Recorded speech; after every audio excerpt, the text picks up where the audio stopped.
expression, if so, just set it aside. But every time I read it, I get the same impression I get from Lord of the Rings. The passage in the Lord of the Rings that gives me tears is the last two words, the end. Tolkien himself said, I don't agree with the critics who don't like this book, but there is one criticism of the book that is on target and cannot be answered. It is far too short, like life itself. Well, we have time for questions.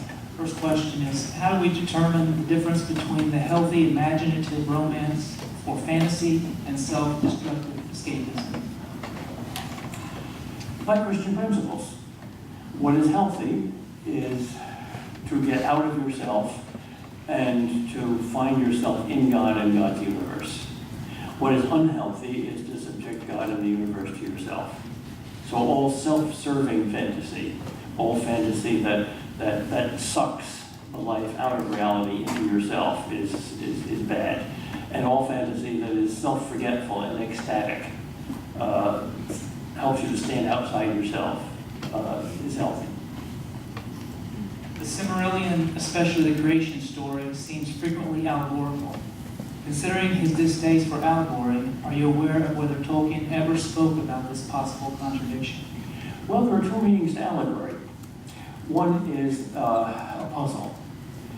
In an allegory, each of the characters and each of the events in the story has a merely symbolic meaning. X means Y and A means B, and Y and B are literal, and X and Y are not. That's allegory proper. The word allegory is sometimes used in a broader sense to mean all kinds of symbolism, including sacramentalism. In that sense, the Silmarillion is allegorical. Tolkien certainly did not mean it to be physically and scientifically accurate. He meant it to be symbolic, but it is not a puzzle allegory. It's not a one-to-one relationship. Puzzle allegories can be delightful, but once you solve the puzzle, it's over. You don't read a crossword puzzle 3 or 4 times. Sometimes you read a well-constructed literary crossword puzzle 3 or 4 times, but not 30 or 40. This is a longer question. Children begin with less words to describe the world and therefore use those words in broader, often more creative and symbolic senses. Do you think conceptive creativity and lingual mastery are inversely related? In other words, as vocabulary increases, is there a necessary loss of layered imagination? Does the world become simultaneously increasingly free in that it can be further described, and decreasingly free in that it needs describing? That's a great question, and the answer is both yes and no.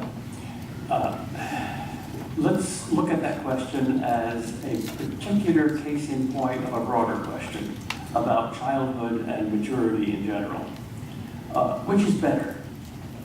Well, in one sense, childhood is better, in one sense, maturity is better. You can't go home again. You lose something in your childhood, not just innocence, but a kind of wisdom, a kind of perception that you can't ever get again in this life, which is why we need to transcend time and join the past and the present. But there is something to the pessimistic aspect of that point, that linguistically something is lost when you move from a childhood vocabulary to an adult vocabulary, not simply because the number of words is greater, but because the number of distinctions is greater, and thus the number of primal unities or connections is lost. Let me quote from a remarkable book that almost nobody knows by Max Picard called The World of Silence. When he talks about the difference between ancient and modern languages. And what he says about ancient languages is certainly true of Tolkien, who uses English in a way not typically modern. He writes, the ancient languages always begin from and return to the center, that is, silence. In modern writings, the idea seems to arise from the movements of a man walking forward. In the writings of the ancients, on the other hand, it seems to arise from that of a bird hovering in circles. The early languages had to secure a firm position for themselves, and they were therefore static. The individual words were like stakes set in the ground, each one on its own. The architecture of the language was vertical. Each word sank down vertically, column-wise, into the sentence. In language today, we have lost the static quality of the ancient languages. Language has become dynamic. And he doesn't mean a compliment by that, but a kind of insult. Let me see if I can find the rest of the quotation.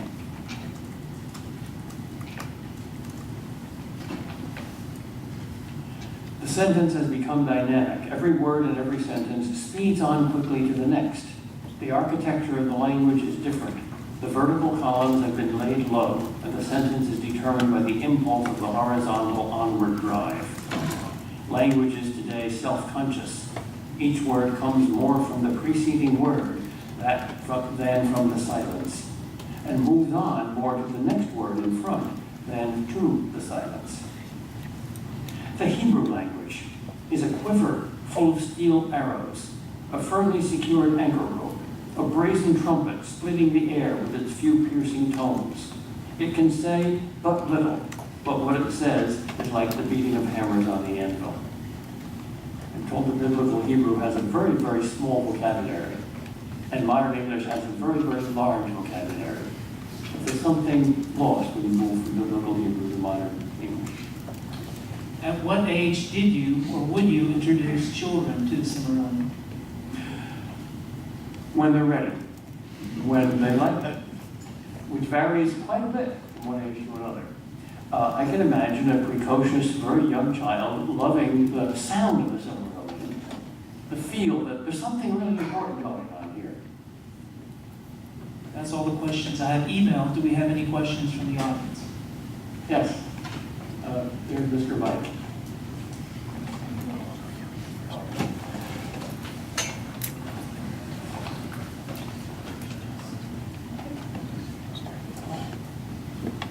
Did you consider the Silmarillion, however a fictional word, a somewhat accurate model of the actual story of man? Obviously, Tolkien has the creation story and the false story wrapped into the idea of the Silmarillion. Yes, but it's not allegorical. That is, it's a model, a picture, a way of looking at things, which, like time, is not wholly objective and it's not wholly subjective. It's not an invented set of glasses that we put on ourselves in order to make the world fit it. That's an ideology. Nor is it the world as it actually is in itself. That's the way God sees it. But something in the middle, a perspective, a model. Like C.S. Lewis's discarded image, the medieval model, which has advantages and disadvantages over our scientific model. In other words, truth is symphonic. Truth is multiple. A fairy tale can be true, but a statistic. The statistics of naked emperors in Denmark reveal that there were none. But Hans Christian Andersen's famous fairy tale says, yes, there was one. And there's a truth to Andersen that is not true in the statistics. And also vice versa. Would you speak to the structure of the Silmarillion? Should we look at it as more than a collection? No, it's a collection. It's not a system. It's not complete. It's like the Bible.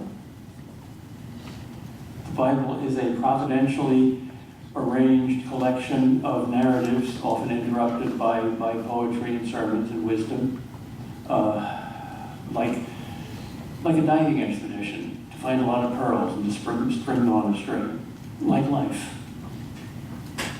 Unlike philosophy, which is systematic, and unlike randomness, which is messy, and well, life is messy too, but it's a different kind of mess. It's like the human body.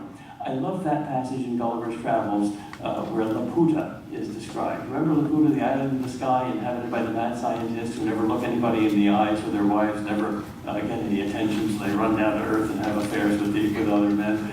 And they can't make clothes. Their tailors can't make clothes to fit the human body because they're geometrically perfect, and the human body isn't. Chesterton notes that God must have quite a sense of humor because the human body looks isomorphic, but it isn't quite. The heart is just a little bit on the left-hand side. And one eyebrow doesn't quite match the other one. And even in the rest of the world, blades of grass aren't quite symmetrical. They bend a little one way rather than the other. So they're a little messy, but they're ordered. Now, the Silmarillion has a mythological feel to it, but how much influence did Tolkien draw from mythological sources when writing this movie? Oh, enormous. Tolkien is humble, and therefore he's almost a plagiarist. The secret of originality is not to try to be original, to borrow, to eat. Everything in the universe is meant to be food, either for the body or for the mind. And Tolkien has an enormous appetite. So you can find sources in almost all the mythologies of the world. I'm just now reading for the first time the Kalevala, the Finnish legend. And I said, my goodness, how similar to Tolkien this is.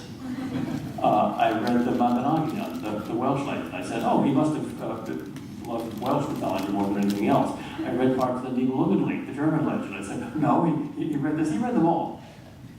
It's a stew. It's a delicious stew. Can you recommend to us any reading or anyone who we ought to watch or listen to if we're interested in more about this idea of the ever so slightly warped edge of creation, how things are almost symmetrical but not quite? Well, G.K. Chesterton, who himself is almost symmetrical, very round.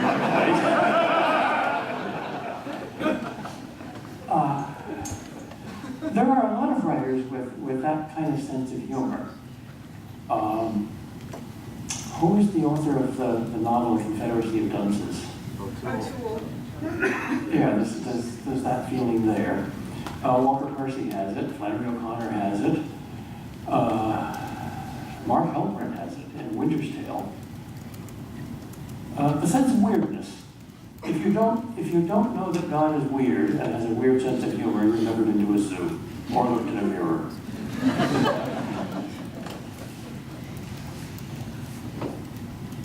But I'm glad you phrased the question that way. I was afraid you were going to say, can you recommend some book about the Silmarillion that will explain it?